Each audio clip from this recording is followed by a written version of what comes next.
Alright guys, I'm going to talk a little bit today about the Air Master Propeller. I've had several requests to show it and discuss it, but my knowledge level was so slim I really hated to, and still is not very good, but I'll give you what I know about it. Air Master is a constant speed propeller. That means it kind of like a cruise control on a car, and on top of that it's like a transmission in your car. Standard airplane propellers, what I've had all my life, was a fixed pitch blade.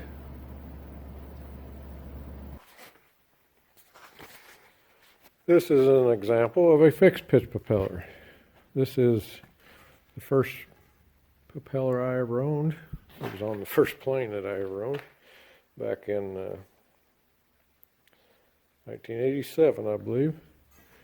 Beautiful little plane. I'll try to put you a picture of it up here.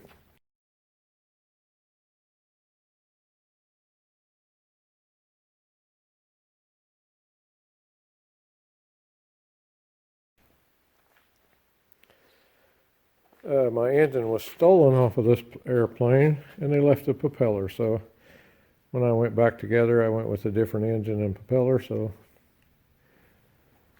this is a very good propeller. But there it's aluminum, and as you can see, it's solid aluminum, and it doesn't change pitch.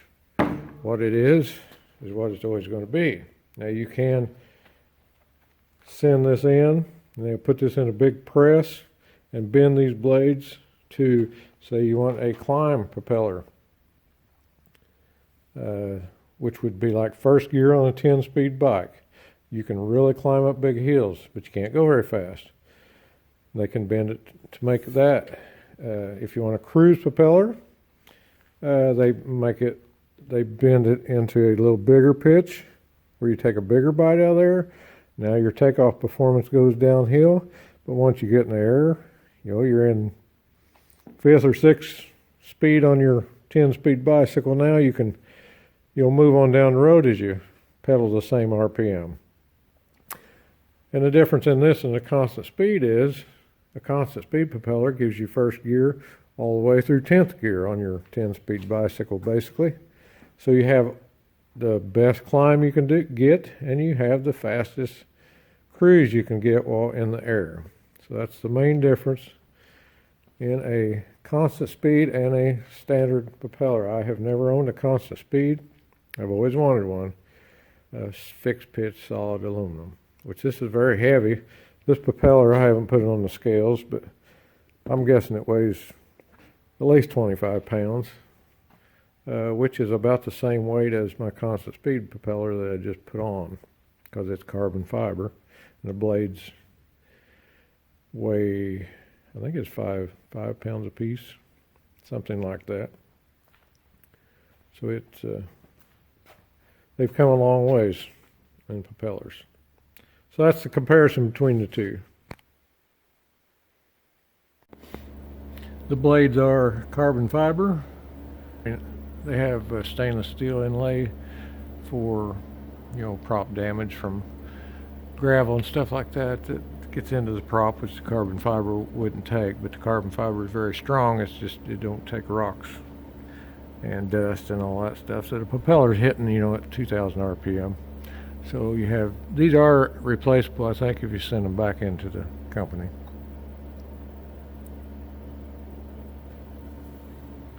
This propeller that is made for the Rotax 915 is 72 inch. In other words, it makes a 72 inch circle from the tip to the tip.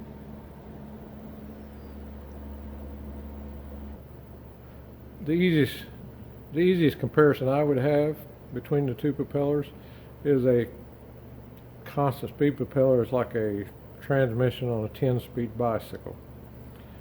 If you put that bicycle in low gear, you can really go uphill as you pedal.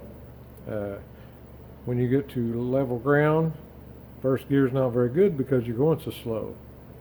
So you shift up some gears. Now you have a kind of a semi-cruise gear, maybe second or third gear because the incline is not as steep as what it was when you started. So you put the constant speed prop in that configuration. Now you get to level ground and you're really ready to go, and you really start pedaling. Now you're pedaling too fast again, so you're going up to 8th, 9th, 10th gear, whatever it is, to get all the speed you want out of your same RPM on your pedal. Well, this is the same way. This propeller gives you in a fine pitch, which is a lesser pitch, lets the RPM wind up to full RPM, full horsepower, maximum climb rate that's possible out of the airplane. Now on a propeller like I just showed you over another barn, fixed pitch where it's been pressed into a certain shape, you're stuck with first gear or fifth gear or ninth gear, whatever you have them press that propeller into being. Most people go in middle range, probably a fifth gear type scenario. You don't have the best climb, you don't have the best cruise, you kind of got the middle of the road, best of everything. That's why people want a constant speed propeller, to get all 10 gears as you go. Most constant speed props are hydraulic. Airmaster is, as far as I know, one or two companies that make a electric propeller. And we'll go over that a little more when I show you the install. Okay, so how does the controller work? You have automatic and you have manual. You have takeoff, climb, cruise, and hold, and feather. So takeoff, of course, that's pretty self-explanatory. You have preset numbers put into this by the factory that says, since this system was made for Rotec 915, they know that motor puts out maximum horsepower at 5,800 RPM. So takeoff is the pitch on the prop is adjusted so that the motor will rev to 5,800 RPMs, which is maximum 141 horsepower. And that's where it will keep it as long as you're in the takeoff mode. Once you leave the ground, clear obstacles, get whatever altitude you're ready to climb up to your cruising speed, we simply turn it to cruise. And on there again, on this motor, it's set at 5,500 for cruise. It goes, your RPMs will be regulated at 5,500 RPM for the climb out. When you get to cruise is anything below 5,500 RPM on the RPMs. I believe 5,200, I believe, is put in. You can put in, these are all adjustable by the computer. You can plug a computer in and change all these numbers. But from the factory, I believe cruise is 5,200 RPM. And then if you don't like any of those settings for what you're doing, say you're just flying around for the evening, hold allows you to set it anywhere you want to. You can set your RPM. Say you just wanting to cruise around of an evening, pulls the throttle way back, burn 3 gallons an hour. You can go ahead and put it in hold and adjust your propeller to match whatever RPMs you've chosen, even no matter how low they are. The feather mode is a safety in case the engine quits. I'll explain the feather mode first of all. First of all, a propeller, when it's spinning around pulling you through the air, is a nice big fan. They call it a pilot fan. And someone asked why they call it a pilot fan. They said, well, if you ever see it stop, the pilot sure starts sweating. So I guess that's why they call it a pilot fan. But anyway, as long as that thing's turning, everybody's happy as lark. When this propeller stops and you need to glide, that thing is a terrible amount of resistance in the air. So your glide ratio goes way down with that propeller at that position. Go back in here and turn this on feather mode now, and I'll show you what happens.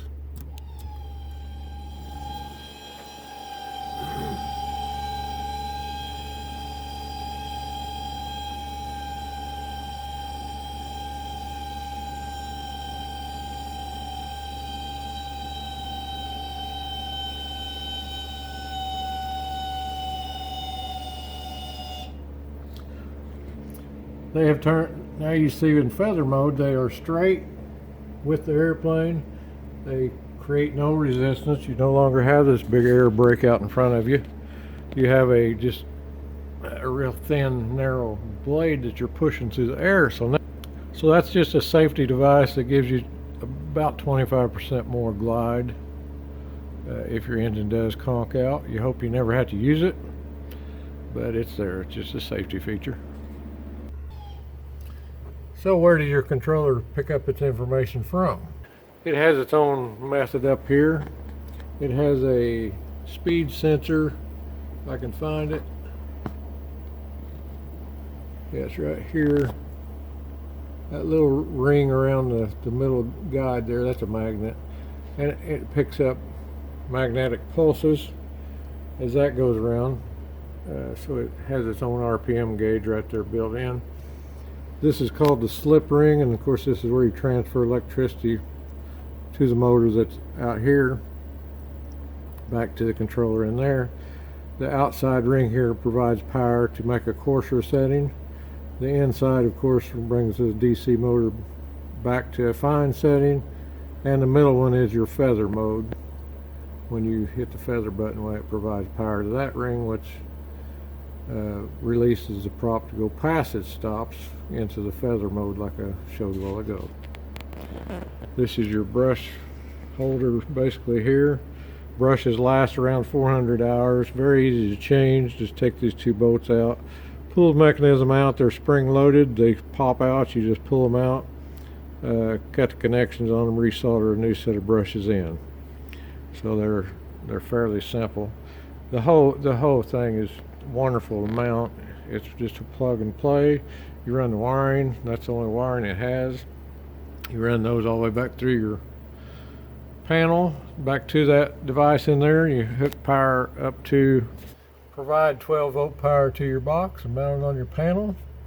And just a very simple, it's already wired for you. Very simple installation. One thing I will add on the electric propellers is the weight savings. This motor is plumbed to put a hydraulic pump right here. Hydraulic pumps are very heavy. Hydraulic motors are very heavy, and the electric props save you a lot of weight. And on a two-place plane like this, weight is everything, and that's why the Airmasters, was my choice, just because of the several pounds weight savings and their reputation. They've been building props for a long time. They just started building props for the 915 recently, but what they send you out is a plug and play system. You don't have to grind and make it fit and all that. It's a bolt on, made for a Rotax 915, made for your computer system, and it's just really enjoyable to mount. They have a 2,000 hour TBO, so they're very confident in what they put out. TBO stands for time between overhauls, by the way.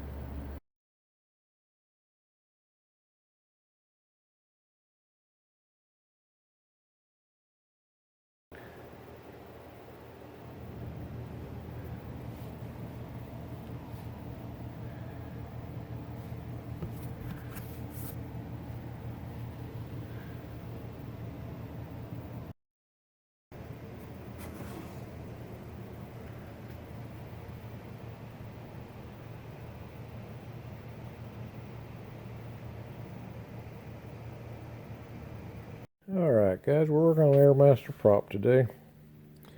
So I thought I'd shoot a little shot here of one. This is your spacer for a Rotax. This is your brushes that goes on the spacer. And it mounts in these three hoses right here. And it's the last thing probably to go on. Then your spacer, the electric runs through your spacer, as you can see. As you can see, the wires stick out here, and they are mated. They are color mated to your colors on the back plate here, where it transfers electricity back and forth. So, tells you to plug these two together, and you put your connector heat shrink on there, and then put it together. So these 3 screws have to come out because they go through and hold this on here, hold this whole mechanism on here until the 6 prop bolts finishes holding it together. So that's where we're at right now. See what we can get done. The spacer has 3 screws that attach it to the hub. You have to take those out. And they're underneath this ring, which I already put on there, I forgot to tell you about. But anyway, you take those out, and I had to replace them with a longer screw because here's the factory screws right here, and they weren't long enough to reach through. But anyway, that attaches the spacer, the flange, your hub here for your spinner back plate, and then if you get that attached on there, well then you put your electric connector plate on here, and then it has 3 screws that holds it on, and then you attach the electric wires, which are color coded with colored dots, so be sure you get them in the right place. A red dot goes with the red wire, and same with the other 2. So I'm getting ready to tighten those down, and we're about going to have this hub put together.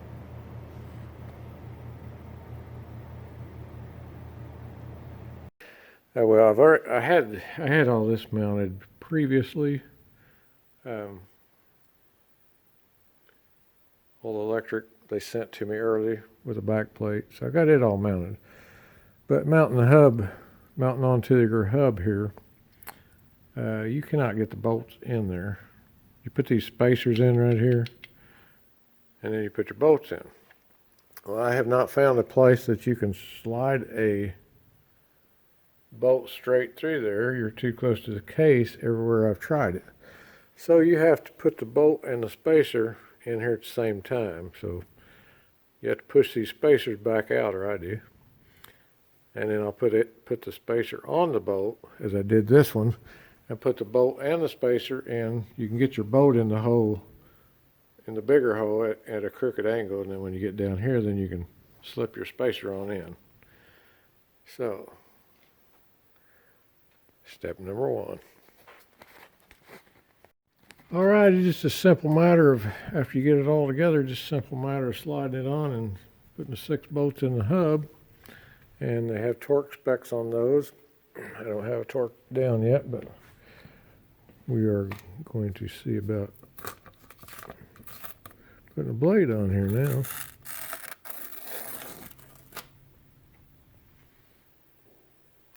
You can see this. This is electric motor right here, and it drives that screw in there. It's almost like a 2-speed axle on a truck.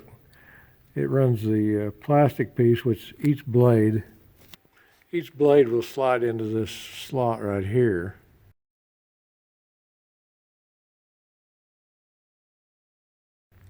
And as that screw runs in and out, it will turn the blades. It will turn the blades, change the pitch on them. That's how it runs the constant speed part of it. Now these are numbered. They've been put together and ran and balanced at the factory, so you have to match the numbers. This is number 2. So let's go see if we can find number 2.